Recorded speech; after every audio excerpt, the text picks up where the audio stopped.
कहानी की शुरुआत में हमें एक हॉस्पिटल को दिखाया जाता है। यहाँ पर जो पहला डॉक्टर था वो दूसरे डॉक्टर से कहता है कि ये सारी दवाइयाँ एक्सपायर हो चुकी हैं, मतलब कि ये सारी दवाइयाँ खराब हो चुकी हैं, इसलिए तुम इसे पाइप के जरिए समुद्र में फेंक दो। हालांकि दूसरे डॉक्टर को पता था कि अगर इन दवाइयों को समुद्र में फेंकते हैं तो इससे लोगों को नुकसान भी हो सकता है, लेकिन पहला वाला डॉक्टर कहता है कि कुछ नुकसान नहीं होगा, समुद्र बहुत बड़ा है। अब वो डॉक्टर ढेर सारी दवाइयों को समुद्र की तरफ फेंक देता है। यहाँ पर सीन कट करके हमें गेंजू नाम करके एक इंसान को दिखाया जाता है जो कि एक शॉपकीपर है, लेकिन वो बहुत ही आलसी किस्म का इंसान है, इसलिए उसके पिता उससे बहुत परेशान हो चुके हैं। लेकिन उसके पिता कुछ कर भी नहीं सकते हैं क्योंकि वो उनका बेटा है। जो भी हो, गेंजू अपने पिता के साथ दुकान पर रह करके उनकी हेल्प करता है। अब कुछ समय के बाद हमें गेंजू की बहन योंजो को दिखाया जाता है। हालांकि योंजो उसकी सगी बहन नहीं है, उसकी आंटी की लड़की है, लेकिन फिर भी गेंजो उसे अपनी सगी बहन मानता है और उससे बहुत प्यार करता है। टीवी के जरिए हमें यह मालूम चलता है कि योंजो की जो माँ है वो राष्ट्रीय खेल में हिस्सा ली हुई है। उन्हें तीर अंदाजी करना बहुत ही पसंद है और आज उनका फाइनल होने वाला है। अब कुछ समय के बाद गेंजू के पिता उसे बाहर लेकर के आ जाते हैं और गेंजू से कहते हैं कि एक ऑर्डर आया है, जा करके तुम दे आओ। गेंजू जब ऑर्डर ले करके उनके पास जाता है तब वो देखता है कि कुछ लोग किसी जानवर को देख रहे थे।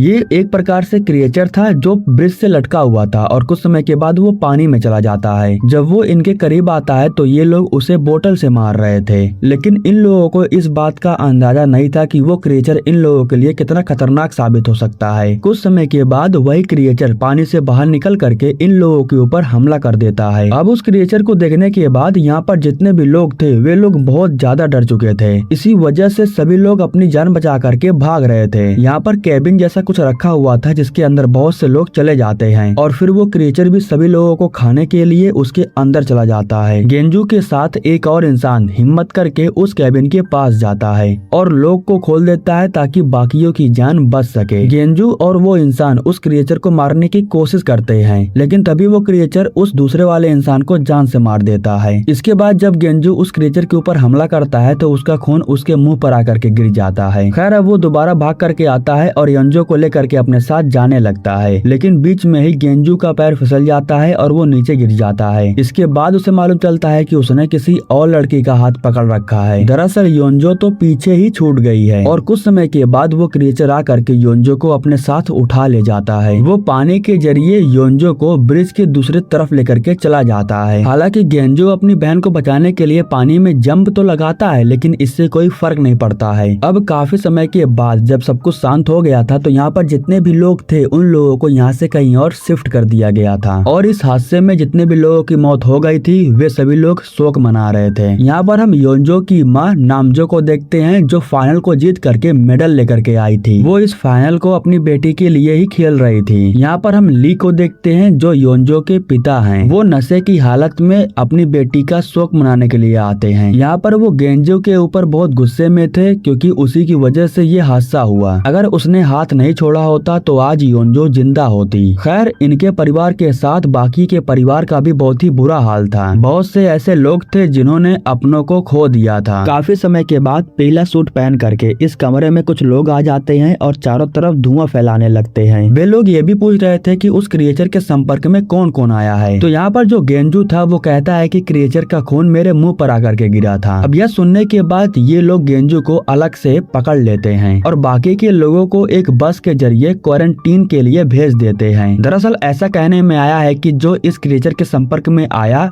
वो वायरस का शिकार हो चुका है। इसी वजह से हम जगह जगह पर क्वारंटीन कर रहे हैं ताकि माहौल को शांत किया जाए और ये वायरस न फैल पाए। जितने भी लोग उस ब्रिज के पास थे उन सभी लोगों को एक हॉस्पिटल के अंदर क्वारंटीन के लिए भेज दिया जाता है। रात के समय में जब गेंजू बैठ करके खाना खा रहा होता है उसी समय उसका फोन बजने लगता है और जब वो फोन को रिसीव करता है तब उसे उसकी बहन योंजो की आवाज सुनाई देती है जो बोल रही थी कि भैया मुझे बचा लो, मैं इस समय एक सीरम यानी कि टनल जैसी कोई चीज है उसके अंदर बैठी हूँ। अब इसी जगह पर सीन कट होता है और हम दो लोगों को देखते हैं जो ब्रिज पर क्वारंटीन कर रहे थे, लेकिन शायद इन्हें नहीं पता था कि वो क्रिएचर इसी जगह पर ही रहता है। तभी वो क्रिएचर यहाँ पर आ जाता है और इन दोनों के ऊपर हमला करके इन दोनों को अपने साथ लेकर के चला जाता है। वो इन्हें मार तो देता है लेकिन खाता नहीं है बल्कि एक टनल में ले जा करके रख देता है। शायद वो भोजन को इकट्ठा कर रहा है ताकि वो अगले दिन इन लोगों को खा सके। अब इसी जगह पर हम योंजो को देखते हैं जो एक छोटी जैसी चीज में बैठी हुई थी और इसी जगह से उसने किसी का कॉल लेकर के अपने पिता के पास फोन किया था। बाकी जो भी लोग यहाँ पर थे उन लोगों की मौत हो चुकी थी, लेकिन योंजो अभी भी जिंदा है। उसकी किस्मत अच्छी है कि उस क्रिएचर ने अभी तक उसे मारा नहीं है। अब दूसरी तरफ हम गेंजू को देखते हैं, जो पुलिस वाले से कह रहा था कि मेरी बेटी ने मेरे फोन पर कॉल किया था। ली का भी यही कहना था कि उस फोन को आप ट्रेस करो कि आखिर वो कॉल कहाँ से आया था, लेकिन पुलिस वाला इनकी बात सुनने के लिए तैयार नहीं हो रहा था, क्योंकि उसे ऐसा लगता है कि जिसकी ये लोग बात कर रहे हैं उसकी तो मौत हो चुकी है। कुछ समय के बाद नामजू अपने पिता के पास आकर के उनसे कहती है कि हमें जाकर के अपनी बेटी को बचाना होगा, क्योंकि इन सभी लोगों को पता है कि अभी भी मौका है, ये लोग जा करके योंजो को बचा सकते हैं। जिसके बाद ये लोग यहाँ से जैसे तैसे करके भागने की पूरी कोशिश करते हैं। ये लोग भाग करके पूरा परिवार बिल्डिंग के नीचे वाले साइड में आ जाते हैं। इन लोगों के जो पिता थे उन्होंने अपने आदमी को कॉल करके यहाँ पर बुला लिया था। उनके जो आदमी लोग थे वो इन लोगों को कार में बैठा करके यहाँ से निकल जाते हैं, लेकिन इसके बदले में उन्हें अपने आदमियों को अच्छे खासे पैसे देने पड़ते हैं। टीवी पर भी ये अनाउंस हो चुका था कि उस क्रिएचर के संपर्क में आने वाला एक परिवार यहाँ से भाग चुका है। खैर अब ली के पिता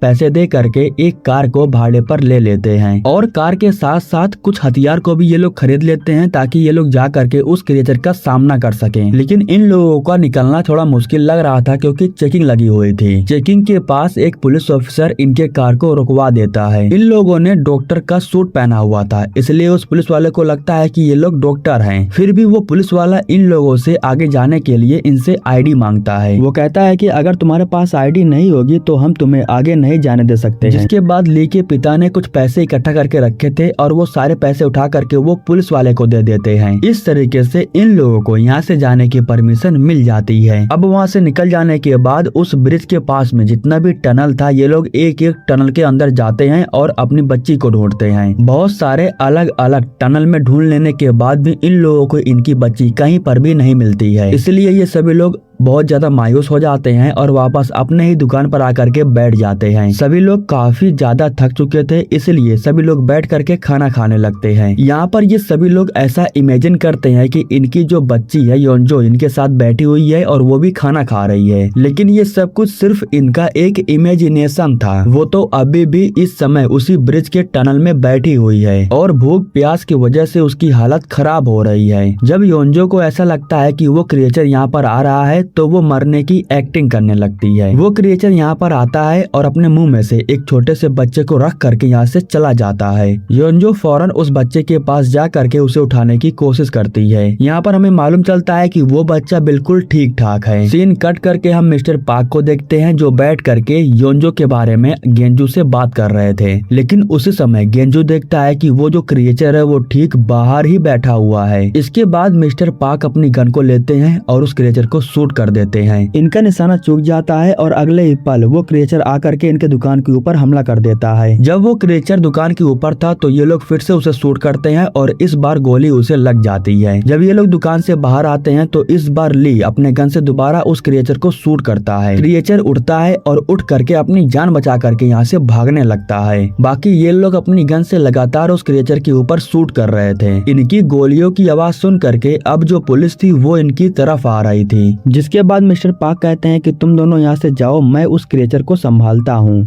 गेंजू अपनी गन अपने पिता को दे देता है और उनसे कहता है कि अभी भी इसमें एक गोली बची हुई है। लेकिन जैसे ही वो क्रिएचर मिस्टर पार्क के सामने आता है तब वो उसे गन से शूट करने वाले थे, लेकिन उसके बाद गेंजू और उसके पिता को मालूम चल जाता है कि गन में अब गोली एक भी नहीं बची हुई है। मौका देख करके वो क्रिएचर आकर के मिस्टर पार्क के ऊपर हमला कर देता है और उन्हें जान से मारने के बाद दोबारा पानी के अंदर चला जाता है। अपने पिता की ऐसी हालत देख करके गेंजू अपने पिता के पास आता है। इसके बाद नामजू और ली भी यहाँ पर आ जाते हैं, लेकिन जब ये लोग देखते हैं कि यहाँ पर पुलिस आ रही है तो नामजू और ली अलग अलग रास्ते से यहाँ से भाग जाते हैं। हालांकि जो गेंजू था वो अपने पिता के लाश को छोड़ करके नहीं जा पाता है। अब जो पुलिस वाले थे वो गेंजू को पकड़ लेते हैं। रात के समय में हम ली को देखते हैं जो अपने एक दोस्त से मिलने के लिए जाता है। वो अपने दोस्त को खबर कर चुका था कि वो उससे मिलने के लिए आ रहा है। उसका दोस्त भी छुप करके काफी समय से उसका इंतजार इंतजार कर रहा था और जब ली आता है तब वो उसे लेकर के अपने ऑफिस में चला जाता है। ली का जो दोस्त है वो कॉल सेंटर में काम करता है और उसके जरिए ही ली पता करना चाहता है कि उस दिन रात में उसकी बेटी योंजो ने कहां से कॉल किया था, वो लोकेशन क्या है। जब ली लोकेशन को ट्रैक कर रहा था तो उस समय उसका दोस्त दूसरे कैबिन में चला जाता है। हालांकि यहाँ से जाने से पहले वो उससे पूछता है कि तुम्हारी बीवी नामजू कहाँ पर है। तब ली बताता है कि मैंने तो उसे ब्रिज के ऊपर ही छोड़ आया है। इसके बाद हमें मालूम चलता है कि ली का जो दोस्त है वो डॉक्टर्स और पुलिस वालों के साथ मिला हुआ है। ली के पकड़वाने के बदले में उसके दोस्त को अच्छा खासा पैसा मिल रहा है। खैर अब ये लोग आ करके ली को पकड़ते उससे पहले ही कंप्यूटर के जरिए ली उस लोकेशन का पता लगा लेता है कि जहाँ से योंजो ने कॉल किया था। इसके बाद वो मौका देख करके शॉर्ट सर्किट कर देता है जिसकी वजह से पावर ऑफ हो जाता है। इस तरीके से ली को कोई पकड़ नहीं पाता है और वो यहाँ से भाग जाता है। यहाँ से भागने के बाद वो फौरन ब्रिज के नीचे चला जाता है जिसकी वजह से ये लोग उसे पकड़ नहीं पाते हैं। अब यहाँ पर ली अपनी बीवी के पास मैसेज करके बता देता है कि योंजो ने किस लोकेशन से कॉल किया था। जब नामजू को उस लोकेशन के बारे में मालूम चलता है तब वो अपने तीर कमान को लेकर के उस लोकेशन पर फौरन पहुंच जाती है। वहाँ पर पहुंचने के बाद वो देखती है कि वो क्रिएचर ठीक उसके सामने आ रहा था। वो क्रिएचर के ऊपर हमला करते उससे पहले ही क्रिएचर उसके ऊपर हमला कर देता है और इसके बाद नामजू एक छोटी सी जगह पर जाकर के गिर जाती है जिसकी वजह से वो क्रिएचर नामजू के पास नहीं पहुंच पाता है। इधर हम गेंजू को देखते हैं। डॉक्टर्स उसे पकड़ करके अपने लैब में लेकर के गए थे और उसके ऊपर तरह तरह के एक्सपेरिमेंट करके ये जानने की कोशिश कर रहे थे कि उस वायरस को किस तरीके से मारा जा सकता है। इनके एक्सपेरिमेंट की वजह से गेंजू बेचारा बहुत ज्यादा परेशान हो गया था। इधर हमें योंजो को दिखाया जाता है जो यहाँ से भागने के लिए एक प्लान बनाती है। प्लान के मुताबिक वो सबसे पहले सारे कपड़े को लेकर के एक साथ बांध देती है। वो जैसे ही कपड़ों को ऊपर फेंकती है तो वो जाली में जाकर के फंस जाता है। अब ये लोग आगे कुछ करते उससे पहले ही इन लोगों को उस क्रिएचर की आवाज सुनाई देती है, इसलिए ये लोग जा करके छुप जाते हैं। इस बार ये लोग देखते हैं कि वो क्रिएचर इस बार किसी इंसान को नहीं बल्कि ढेर सारे कंकाल और हड्डियों को लेकर के अपने साथ आया था और वो सारे सामानों को ला करके नीचे गिरा देता है। इधर गेंजो के शरीर पर लगातार डॉक्टर्स एक्सपेरिमेंट कर रहे थे। इस दौरान जैसे ही गेंजो को मौका मिलता है तो वो नर्स को पकड़ लेता है। इसके बाद गेंजो धमकी देने लगता है कि उसे यहाँ से जाने दिया जाए, नहीं तो वो ये वायरस इस लड़के के अंदर छोड़ देगा। यह देख करके बाकी के सभी लोग बहुत ज्यादा डर चुके थे, इसलिए उसके करीब कोई भी नहीं जा रहा था। इस तरीके से गेंजो यहाँ से भाग करके सीधा उस लोकेशन पर जाता है जिस लोकेशन के बारे में ली ने उसे पहले ही बता चुका था। वो इस समय उसी लोकेशन पर है जिस लोकेशन पर क्रिएचर ने योंजो को रखा है। इधर योंजो को जब इस बात का एहसास होता है कि वो क्रिएचर सो रहा है तब वो भागते हुए उसके ऊपर चढ़ जाती है ताकि वो उस कपड़े को पकड़ सके। हालांकि वो क्रिएचर के ऊपर से जंप करके उस कपड़े को पकड़ तो लेती है, लेकिन अगले ही पल हमें मालूम चलता है कि वो क्रिएचर अब योंजो को पकड़ चुका है। हालांकि वो योंजो के साथ में कुछ करता नहीं है बल्कि उसे नीचे ला करके छोड़ देता है। लेकिन जब वो यहाँ से भागने की कोशिश करती है तब इसके बारे में क्रिएचर को मालूम चल जाता है। इस बार वो भागने से पहले उस बच्चे के साथ उस क्रिएचर के मुंह में चली जाती है। खैर सीन कट होता है और हम नामजू को देखते हैं जो उस छोटी सी जगह से वापस बाहर निकल आई थी। वो उसके ऊपर हमला करने वाले थे लेकिन तभी पीछे गेंजू आ जाता है और वो नामजू को रोक देता है। उसने नामजू को इसलिए रोका क्योंकि उसे पता है कि इस समय योंजो उस क्रिएचर के मुंह के अंदर है।